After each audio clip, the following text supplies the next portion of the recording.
Vamos dar início a mais um HSVcast do Hospital Santa Virgínia, onde nós abordaremos hoje o tema sobre arritmias cardíacas.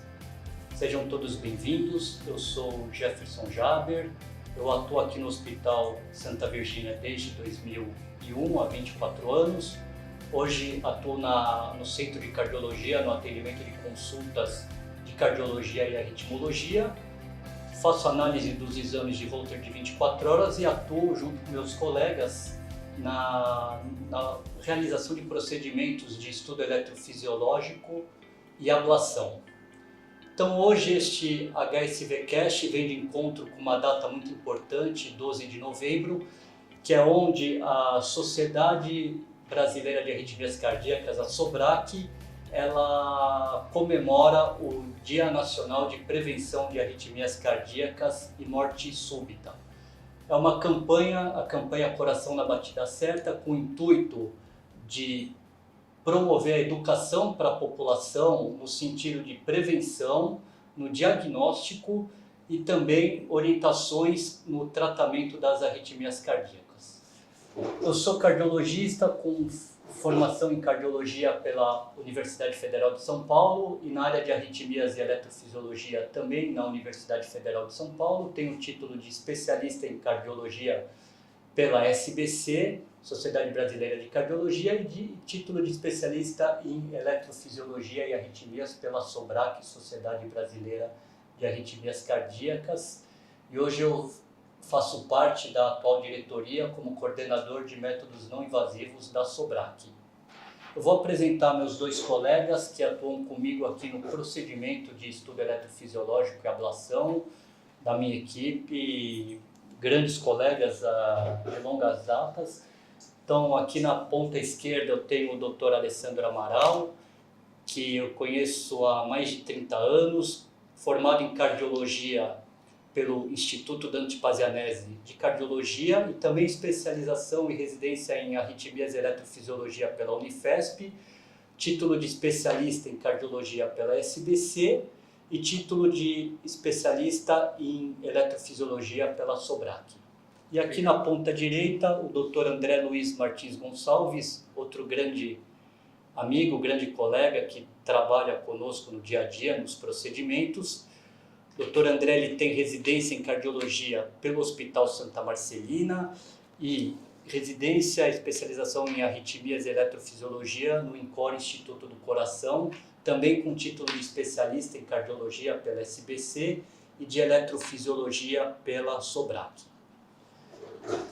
Vamos lá então começar com o Dr. Alessandro, bate-papo. Vamos lá. Conta para nós, Alessandro, o que são, explica para nós o que são arritmias de uma maneira geral. De uma maneira geral, a gente chama de arritmia toda alteração do ritmo cardíaco, né? Então a gente tem uma grande chave, assim, as bradiarritmias, que é quando o coração ele fica mais lento, e as taquiarritmias, aquela onde o coração acelera, né? Dentro desse grande grupo de brad, de taque, existem os subtipos, né? Que aí, de acordo com o subtipo, a gente vai pensar em um tratamento diferente. Tá? Perfeito. E aí, doutor André, conta para nós então, e qual que é o impacto que isso, uma arritmia, uma alteração do ritmo, pode trazer para um paciente no dia a dia? É um impacto muito grande, principalmente na qualidade de vida dos pacientes. E pensando em algumas arritmias mais graves, é um impacto muito negativo, que são arritmias que podem levar a quadros de morte súbita. Então a gente tenta dividir essas arritmias em arritmias benignas, aquelas que não levam a quadros de morte súbita, e arritmias malignas, que levam os pacientes a um quadro de morte súbita cardíaca. Mas mesmo dentro das arritmias consideradas benignas, nós podemos ter sequelas muito graves, como por exemplo uma arritmia que é chamada fibrilação atrial. O paciente pode evoluir com um quadro de AVC se não tiver um tratamento adequado, e isso gera um impacto muito grande na população, principalmente na população idosa, que é o principal tipo de população acometida nesse tipo de arritmia, que é a mais comum que nós temos na população geral. Então, vai muito de sintomas dos pacientes, tem pacientes que são muito sintomáticos, depende muito de história familiar também, tem arritmias que têm uma correlação muito grande com a história familiar nas doenças genéticas e o impacto também na hospitalização. A gente vê que muitas dessas arritmias os pacientes acabam internados e prolongam o tempo de internação de acordo com a gravidade do quadro do paciente. Então, o impacto das arritmias no dia a dia, a gente vê que é muito prevalente a internação. Então, gasto hospitalar, tratamento, internação, isso tudo, o impacto é muito grande na saúde pública. Eu acho que você tocou num ponto interessante aí, essa questão dos sintomas, né? Porque muitas vezes você faz um diagnóstico de uma arritmia, você consegue identificar que não é uma arritmia perigosa, mas é aquela arritmia que o paciente chega para você com sintomas que comprometem a qualidade de vida. Tem uma palpitação durante o dia todo que não melhora, isso pode gerar cansaço, algumas vezes até desmaio, né? Muitas vezes atleta, né, que a gente pega aí no dia a dia que acaba tendo até que interromper ou que tem uma alteração na performance física dele por conta dos sintomas, né? Não, exato. É o que mais tem a procura no nosso ambulatório são pacientes sintomáticos. Geralmente já estão acompanhando com cardiologistas externos, passam com outras pessoas e quando chegam para a gente vê que realmente são pacientes que têm muitos sintomas por causa da arritmia. E esse é o principal impacto na saúde do paciente. Eles se incomodam, realmente eles têm uns sintomas de palpitação, taquicardia, falta de ar, igual você falou, e com múltiplas passagens em pronto-socorro para reverter a arritmia ou para fazer um tratamento. E às vezes o que a gente vê no ambulatório é que esses pacientes demoram para chegar na gente, no especialista da arritmia. Eles passam em 2, 3 cardiologistas até conseguir chegar na gente, e às vezes é uma coisa simples de ser tratada para a gente. E às vezes impacta também do ponto de vista profissional, né? Tem muitos profissionais que, quando são acometidos por arritmia, pode ter algum impeditivo, né, para a sua atividade, tipo piloto de avião, paciente que trabalha em altura, né, eletricista, manutenção, né? Então, dependendo do tipo de arritmia, do sintoma que ela causa, pode até atrapalhar a vida profissional. Imagina, um paciente que trabalha num andaime, tem uma arritmia, um desmaio... Mergulhadores, né? Exatamente. Vários... E pegando esse gancho, então, Alessandro, que você falou para mim das arritmias, das taquiarritmias, dos distúrbios do ritmo, como que nós vamos identificar esses pacientes com arritmia? Basicamente, a gente, como toda doença na medicina, né, a gente tem a história clínica inicialmente, né, a gente procura fazer uma anamnese direcionada para a parte cardíaca, né, quanto a esses sintomas que vocês estavam comentando, palpitação, desmaio, falta de ar, enfim, isso já dá um direcionamento para a gente de pensar nesse diagnóstico. Depois a gente vai partir para o exame físico, né? Dentro do exame físico a gente tem alguns achados que a gente pode identificar. O principal deles acho que seria a ausculta de um ritmo cardíaco irregular, né? Ou um batimento muito lento ou muito acelerado, enfim. E depois para os exames diagnósticos, né? Hoje a gente dispõe de uma série de exames diagnósticos que nos auxiliam, né? E cada vez mais isso está evoluindo, né? Mas acho que o principal de todos ainda é o eletrocardiograma, né? O mais antigo e o principal, que a partir daí é que vai direcionar o nosso diagnóstico e prosseguir com a linha de métodos de imagem diagnóstica, né? Que são os exames que você consegue detectar o ritmo do coração, né? Um eletro, um Holter, um teste ergométrico. Às vezes tem paciente que vai ter uma arritmia que só é desencadeada no esforço físico, depois de uma liberação adrenérgica, por exemplo, né? E aí eu coloco o papel do cardiologista clínico, do clínico geral, do intensivista, que muitas vezes esse diagnóstico pode ser feito durante uma consulta ambulatorial com um cardiologista, um paciente que interna numa unidade de terapia intensiva, às vezes por um outro motivo, e pelo exame físico ou fazendo um eletro, monitorando, consegue ver esse distúrbio do ritmo, né? Às vezes até um neurologista, por exemplo, um paciente que chega com AVC, você mesmo comentou da questão da fibrilação atrial, que pode gerar um AVC pela formação de um coágulo ali no coração, né? Então, aí a importância da equipe multidisciplinar, das outras especialidades, nesse papel também junto com a gente para auxiliar, para identificar esses pacientes, né?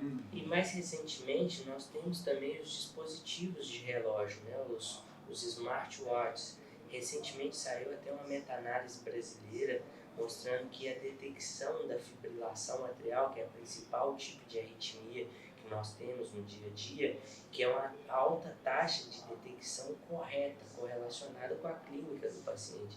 Então, hoje em dia, a gama de diagnóstico está cada vez melhor. A gente consegue fazer um holter de 7 dias, colocar um looper implantável, consegue monitorizar esses pacientes através dos smartwatches. Então, tem uma tecnologia por trás que está melhorando o diagnóstico. Isso ajudou bastante a gente, né? Porque o que eu falo para o meu paciente no consultório que tem a palpitação, que tem uma suspeita de arritmia que não documenta?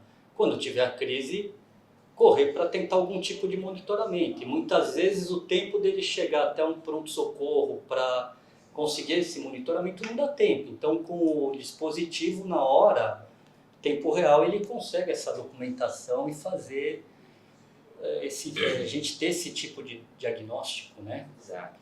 Isso. E aí você comentou também da arritmia, que pode ser benigna, então nem toda arritmia é grave, certo? Explica um pouco melhor isso daí pra gente. Quando que a arritmia você vai pensar que uma arritmia é mais grave, quando que você vai pensar que uma arritmia é benigna? Primeiro a gente tem que tentar fazer o diagnóstico. Qual que é o tipo de arritmia que os pacientes têm? Realmente existe uma gama de arritmias que a gente tenta sempre classificar dessa forma. Qual que pode levar o paciente a uma morte súbita? Geralmente as arritmias malignas são associadas a doenças genéticas ou alguma cardiopatia estrutural. Algum paciente já tem uma doença do coração. Por exemplo, um paciente que tem um infarto prévio, ele tem uma área de fibrose, esse paciente tem um risco maior de desenvolver arritmias cardíacas. E a mesma coisa a gente pega para as arritmias genéticas. A principal delas é a cardiomiopatia hipertrófica, que é um paciente que tem um septo, um coração mais espessado do que o normal, por uma anomalia genética, e isso gera fibrose no coração, aumentando o risco de ter uma arritmia maligna, que leva a um quadro de morte súbita. Doença de Chagas no nosso Doença meio, de né? Chagas Também no nosso meio é uma das cardiopatias estruturais, é muito importante no nosso ambulatório, é uma doença extremamente maligna, que evolui tanto com bradiarritmias, que é com frequência cardíaca baixa, e com taquiarritmias, que são as taquicardias malignas, e são pacientes que realmente já têm alteração do coração e têm um risco maior de ter arritmias malignas.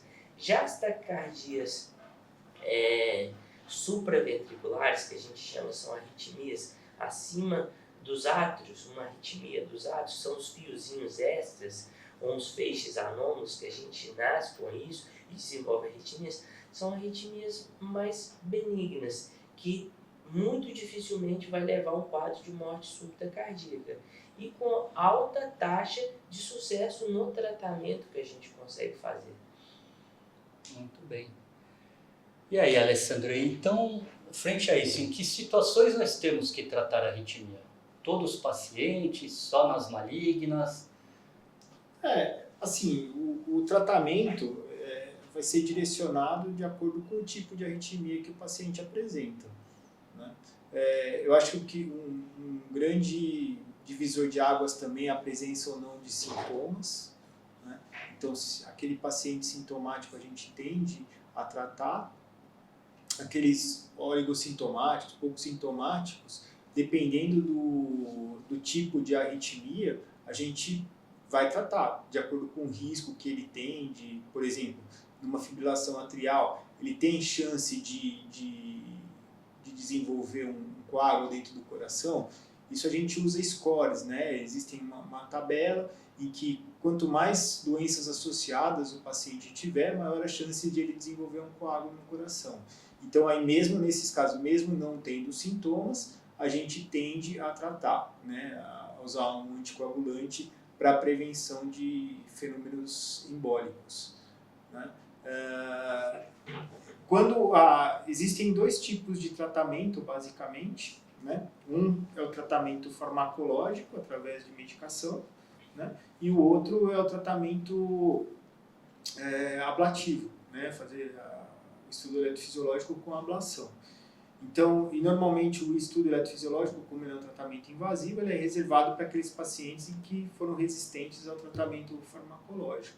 Então, a gente tem hoje uma série de opções também para oferecer para o paciente, e aqueles mais graves também podem se beneficiar desse tipo de tratamento.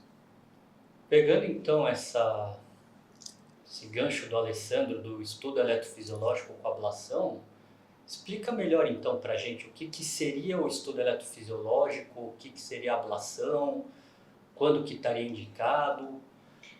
O estudo eletrofisiológico nada mais é do que estudar a parte elétrica do coração do paciente.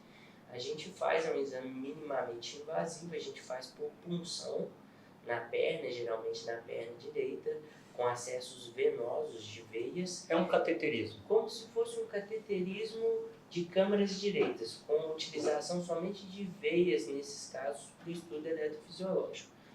A gente mapeia toda a parte elétrica do coração, faz estimulação atrial, que é acelerar o batimento cardíaco, e provoca a indução da arritmia do paciente.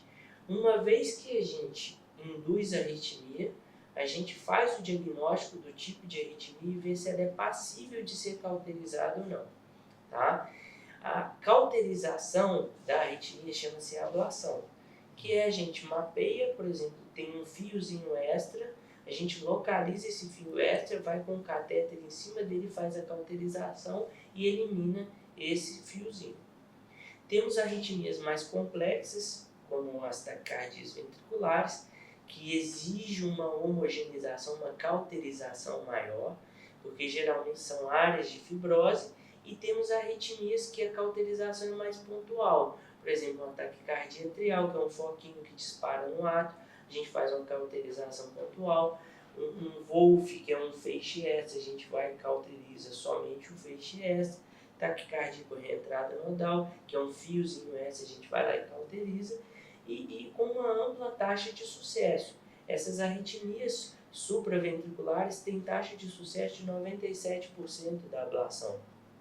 Já arritmias mais complexas, como a fibrilação atrial, taquicardia ventricular, a taxa de sucesso em torno de 80, 85 a 90%, dependendo do caso que você está fazendo.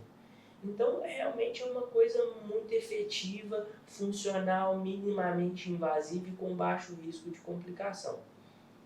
Então, simplificando, é um cateterismo que avalia a parte elétrica do coração, certo? Diferente daquele cateterismo convencional para ver se tem obstrução arterial coronariana, né? Que é outra história, que é para analisar a parte elétrica.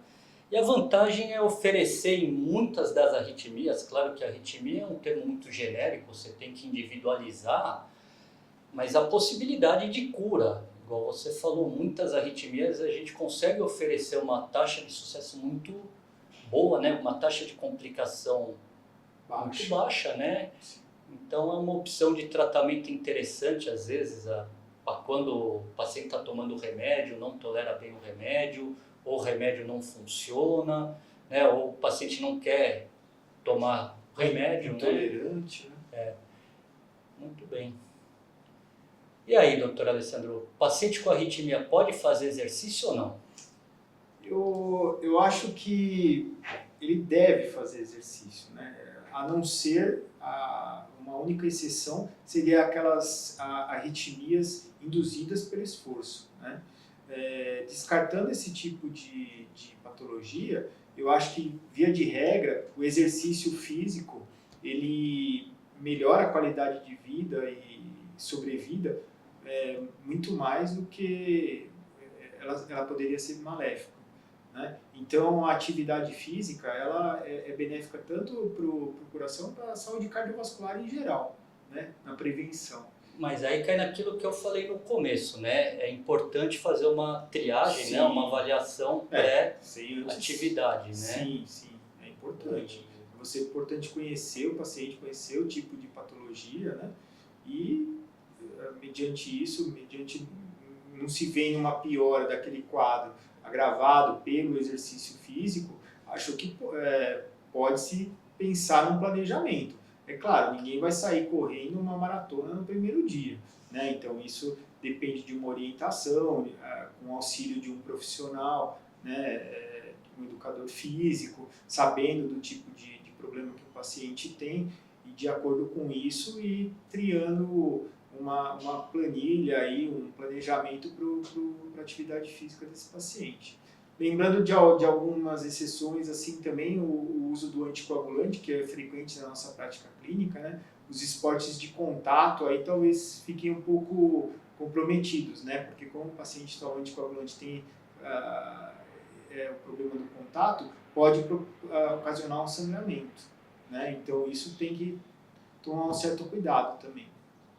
É aquilo que a gente sempre fala no nosso dia a dia, né? A avaliação pré-atividade física é muito importante, né? E a gente fala isso, inclusive embasado em diretrizes, que todo mundo que vai fazer atividade física regular, o ideal é passar por um cardiologista inicialmente para fazer uma avaliação pré-atividade física. O eletro inicial é um exame barato, disponível em todos os locais e com alta taxa de diagnóstico de distúrbios do ritmo. Então, como exemplo que a gente tem um tipo específico de arritmia, que é a síndrome de Wolff-Parkinson-White, que não é recomendado fazer atividade física competitiva. Inclusive, nós temos casos de atletas, ex-atletas, que a gente teve que fazer o procedimento. Então, é importante sempre pré-atividade física o paciente pelo menos ter uma avaliação, principalmente na atividade física competitiva. Tá? O diagnóstico é fácil de ser feito, é barato, não é uma coisa que vai gerar um gasto enorme para o sistema público de saúde ou para o privado e que resolve muito o problema, às vezes, dos pacientes, podendo evitar uma catástrofe lá na frente. E é importante a arritmia estar controlada, né? Igual você falou da fibrilação atrial, que é uma arritmia que o coração bate de uma maneira irregular e às vezes muito rápido. Então é importante você controlar a frequência cardíaca, baixar um pouco o batimento para ele poder fazer a atividade física, né? Mas uma coisa que eu lembrei aqui que chama atenção também, às vezes, e aí falando da arritmia tem que estar controlada, às vezes a arritmia está controlada. Mas você pega um atleta de alta performance que precisa tomar uma alta dose de medicação antiarrítmica para controlar a arritmia. Então vem também essa questão da ablação. Algumas possibilidades de você tentar ir lá, resolver o problema da arritmia com a ablação, a cauterização elétrica e de repente esse paciente fica fora da necessidade de tomar o remédio, né? E isso vai ajudar a melhorar também a performance física dele, né?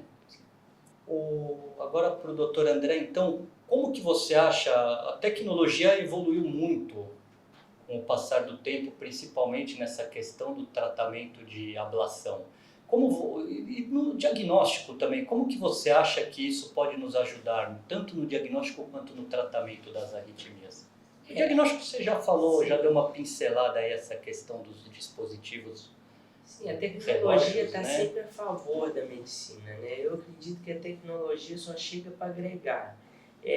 Eu tenho pouco tempo de eletrofisiologia, tenho 5 anos praticamente com o tempo de residência, e nesses 5 anos a evolução da tecnologia, do durante o procedimento cirúrgico é uma coisa que está cada vez mais fantástica.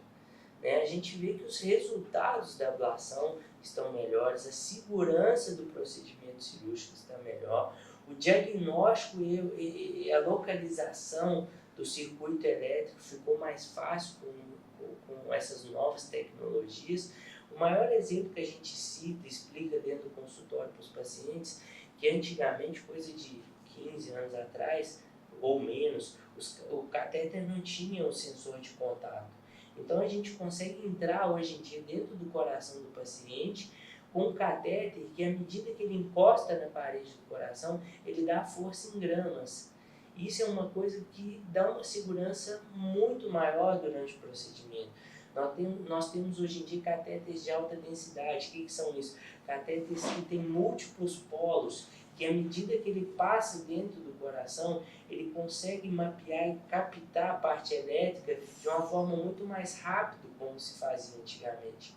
Então, realmente, a tecnologia tem ajudado muito nos procedimentos cirúrgicos, tanto nos resultados quanto na segurança do procedimento.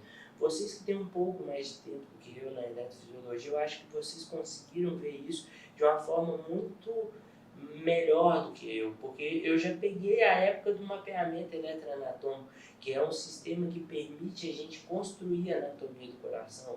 Acho que quando vocês começaram a eletrofisiologia ainda não tinha, né? Não.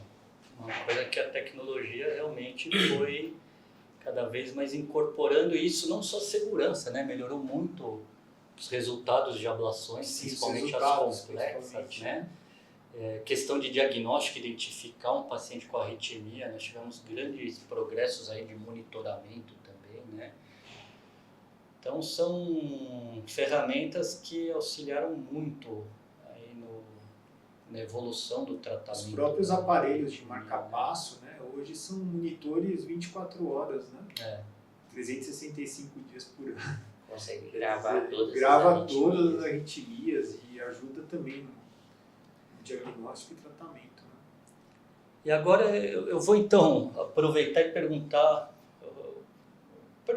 vou querer que cada um dos dois aí cita uma história marcante que vocês tiveram ao longo da experiência profissional dentro da arritmia.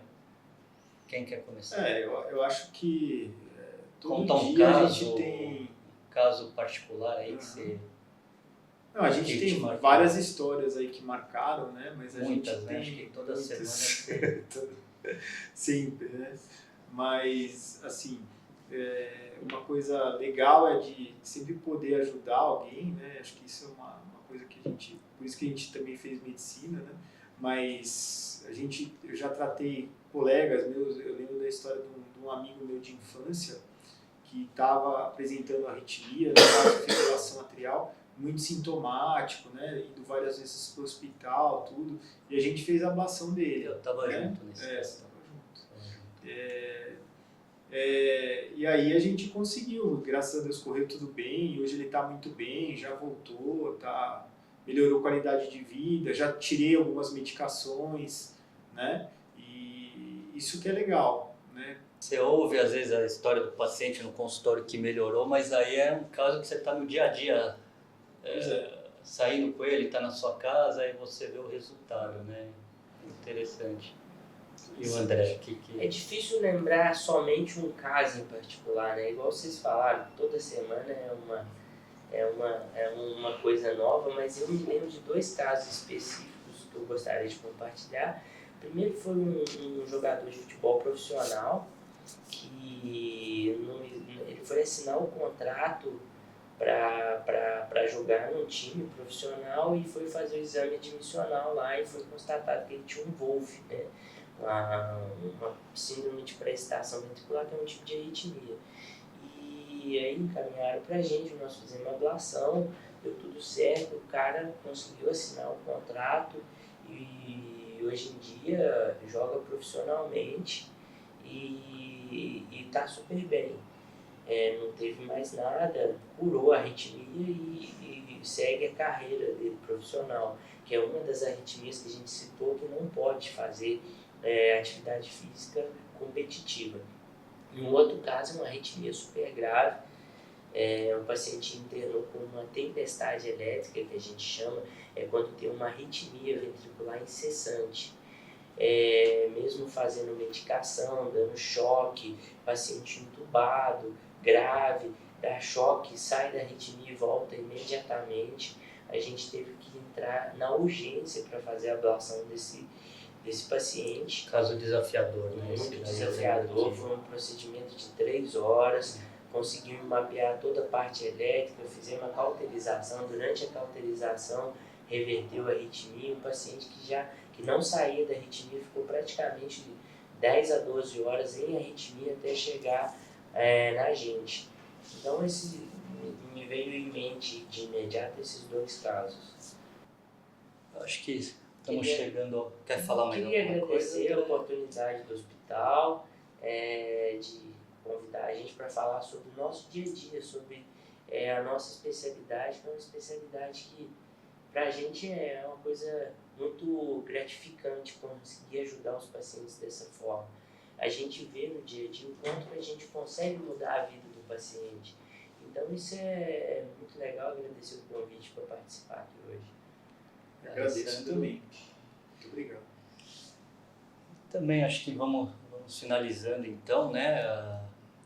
Agradecer também ao Hospital Santa Virgínia aqui pela oportunidade, lembrar que o Hospital Santa Virgínia ele oferece aqui toda essa possibilidade desde o diagnóstico no nosso centro de cardiologia, de consultas, de avaliações com exames complementares de Holter, teste ergométrico, ecocardiograma. E o estudo eletrofisiológico também aqui, que nós temos um equipamento de última geração para tratar esses casos de arritmia quando necessários, né? Lembrar que o Hospital Santa Virgínia, ele apoia também essa campanha do Coração da Batida Certa, do dia 12 de novembro, que é o Dia Nacional da Prevenção da Morte Súbita e do Controle das Arritmias Cardíacas, né? Lembrar que todo paciente sempre tem que ter os hábitos saudáveis, praticar atividade física regular, uma alimentação adequada, sempre que necessário procurar o seu cardiologista por uma avaliação, seja quando ele tem sintomas ou por uma avaliação inicial para atividade física. O Hospital Santa Virgínia conta com toda essa estrutura para esse tipo de suporte. Obrigado a todos.